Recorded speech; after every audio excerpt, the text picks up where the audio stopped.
தனித்தன்மை உண்டு. மண்ணுக்கு என்று ஒரு நிரந்தர தன்மை இருக்கும்.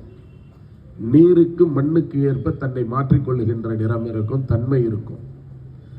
கழகத்திற்கு வருபவர்கள் நீரை போன்றவர்கள். அவர்களை முறையாக பயன்படுத்தினால் ஆக்கப்பூர்வமான செயல்பாடுகளுக்கு பயன்படுவார்கள். அவர்களை முறையற்று பயன்படுத்தினால் அவர்கள் காட்டாற்று வெள்ளம் போல அழிவுகளை நோக்கி செல்வார்கள். தண்ணீர் பிரச்சனையை நான் பேசுறதுக்கு காரணம், காவிரியை தாரை வார்த்து தந்து விட்டு போன தானை தலைவர் ஐயா கருணாநிதியின் மகன் வர்ற 3ஆம் தேதி காவிரியை மீட்போம்னு போராடுறதுக்காக தஞ்சாவூர் வர்றாராம். ஏன்னா 3ஆம் தேதி கர்நாடக முதலமைச்சரை சந்திக்க போகிறேன் என்று இன்றைய தமிழ்நாட்டு முதலமைச்சர் அவர்கள் அறிவிப்பு வெளியிட்டார்கள். தமிழ்நாட்டு முதலமைச்சர் கர்நாடகா போறார். அதுல உங்களுக்கு என்ன, முதலமைச்சராக இருக்கிறவர் இன்னொரு முதலமைச்சரை சந்திக்க போறார். முதலமைச்சராக இருந்து செய்யக்கூடாததையெல்லாம் தோழர்கள் செஞ்சப்ப கண்டிக்காத முதலமைச்சர், உலகத்திலேயே நான் பெரிதும் மதித்த தலைவர் கருணாநிதி. ஒரு காலத்தில் அவர் பெற்ற பிள்ளைக்கு ஒரு வாய்ப்பு கிடைக்கணும்னு விருப்பப்பட்டு ஓட்டு போட்டதுல இங்க நிறைய பேர் இருக்கோம் நாங்க.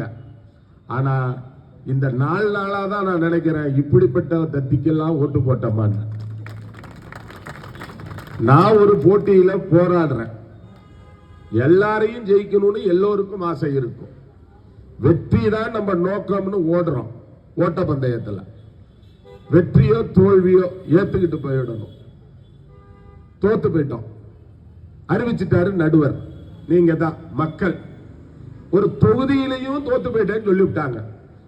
எவனாவது தோல்விய 2வது ஒரு தடவை சொல்லு, நான் தோத்து போயிட்டேன்னு அப்படின்னு சொல்லி அந்த ஆதாரத்தை கேட்டு வரலாற்றுல பதிவு பண்ணுவானா? முதல் முறை தோத்து போயிட்டேன்னு சொல்லியாச்சு. தளபதி அப்பாவை காணோன்னு தேடியாச்சு. உடனே திமுக காரன் அவர் அப்பாவை தேட சொல்கிறார். உங்கள் பிள்ளை உன்னை தோடுது, டிவியை போட்டு பாருங்கடா. 2 நாளா ஜேசன் சஞ்சய் கொடுக்கிற பேட்டியை கேளுங்கடா. குடும்பத்தை எப்படி நடத்தணும், தான் பிள்ளைய எப்படி வச்சுக்கணும் அப்படிங்கிறத 2-3 பொண்டாட்டி வச்சிருக்கவங்க எல்லாம் சொல்லக்கூடாது. ஒரே பொண்டாட்டி வச்சுட்டு 2 பிள்ளைய பெற்றுட்டு அந்த பிள்ளைகள் தன் தந்தை உழைப்பின் மூலம் உச்சபட்ச அதிகாரத்தை பெற்றால் கூட அதை எல்முனை அளவு கூட பயன்படுத்தக்கூடாது என்கிற பிள்ளைகளை பெற்றவர் தளபதி விஜய். சுய உழைப்பின் மூலம் வரணும். பேரம் படிச்சே முடிக்கல. நான் பார்த்து இந்த 30 ஆண்டு கால மகா கலைஞன், உலக கலைஞன் கமலஹாசனுக்கு 10 கோடி ரூபாய் சம்பளம் கொடுக்கிற அளவுக்கு தொழிலதிபர் ஆயிட்டார். சரி, பெரிய அவரு முன்னாடியே பிறந்திருப்பாரு போல இருக்கு. உதயநிதி பிறக்கிறதுக்கு முன்னாடியே இன்பநிதி பிறந்திருப்பாரு போல இருக்கு. அவரு கமலஹாசனுக்கு 30 கோடி சம்பளம் கொடுக்கிறாரு.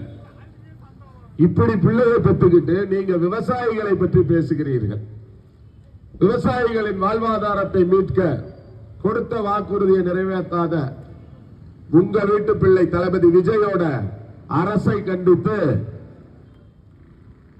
தோல்வியை 3 முறை பரிசாக 3வது முறைக்கு இப்ப முயற்சிட்டு இருக்கார்.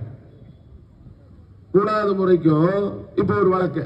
எனக்கு மீண்டும் 9 மிஷின்ல எண்ணிக்கை சரியில்லை, அதை நீங்க சொல்ல. அதுலயே அதான் வரப்போகுது. மிஞ்சு மிஞ்சு போனா இப்ப 17,000 ஓட்டுல தோத்தது 19,000 ஆகும். அந்த 9 மிஷின் ஆளுக்கு 100 ஓட்டு கூட இருக்க போகுது. இப்படி ஒரு வெற்றியை திரும்ப திரும்ப திரும்ப கேட்கக்கூடிய ஒரு உலகமாக தலைவரை நான் பார்த்ததே இல்லை. அதனாலதான் சொன்னேன், நானும் ஒரு காலத்துல இந்த மாதிரி ஆளெல்லாம் கொண்டு வந்து, அதுதான் நாம பண்ண தவறு. அதனாலதான் தளபதி அவர்கள் மிக தெளிவா சொன்னார், தடுக்கப்பட வேண்டியவர்கள் யாரு, ஒடுக்கப்பட வேண்டியவர்கள் யாரு, ஒன்றுமில்லாம போனவங்க யாரு, நீர்த்த சக்தியும் ஊழல் சக்தியும் அப்படின்னு. இப்படி தமிழக அரசியலை மிக மிக மிக மிக மோசமான பாதாள நிலைக்கு கொண்டு சென்றவர்கள் தான் இன்னைக்கு தளபதியை எப்படியோ இந்த ஆட்சி கட்டலில் தொடர விடக்கூடாதுன்னு முயற்சி மேல முயற்சி பண்றாங்க. காரணம் என்ன யோசிச்சு பார்க்கணும். நான் இன்று மதியம் ஒரு இடத்துக்கு போனேன். அண்ணே, ஊழல் ஒளிஞ்சிருச்சுன்னு ஒரு பக்கம் சொல்றாங்க அண்ணே, ஆனா என்னகிட்ட ஒரு நபர் பணம் வாங்கிட்டாரு அப்படின்னு சொன்னார். நன்றாக ஒன்றை தெரிந்து கொள்ள வேண்டும். அரசு எந்திரம் இப்படிதான் சொல்லுவாங்க. அரசு எந்திரம். அந்த எந்திரம் என்பது நிற்காமல் சுழன்று கொண்டே இருக்கும். அதன் செயல்பாடுகள் தொடர்ந்து கொண்டே இருக்கும். அந்த அரசு எந்திரத்தை செயல்படுத்துவதற்காக ஒரு மேற்பார்வையாளனாகத்தான் முதலமைச்சர், எம்எல்ஏ, அமைச்சர்கள் இவர்கள் எல்லாம் அந்த எந்திரத்தை தொடர்ந்து செயல்பாட்டில் வச்சிருக்கணும். அந்த எந்திரம் சரியாக செயல்படுகிறதா என்பதை கண்காணிக்கணும்.